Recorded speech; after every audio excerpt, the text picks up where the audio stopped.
আসসালামু আলাইকুম। টমেটোর একটি সবচেয়ে বড় রোগ বা সমস্যা যেটি লেট ব্লাইট বা নাবি ধসা।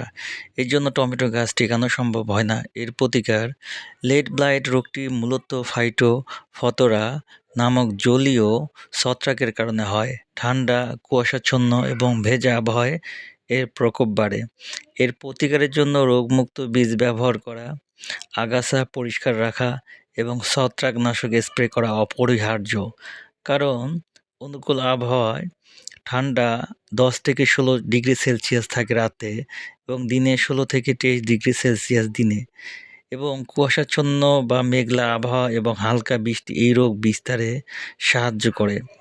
দেখা যায় বৃষ্টি, কুয়াশা, ঠান্ডা এর জন্য লেট ব্লাইট রোগটি খুব দ্রুত বিস্তার লাভ করে। যদি জমিতে পানি দেওয়া হয় এই রোগটি এক গাছ থেকে আর এক গাছে খুব দ্রুত ছড়িয়ে পড়ে।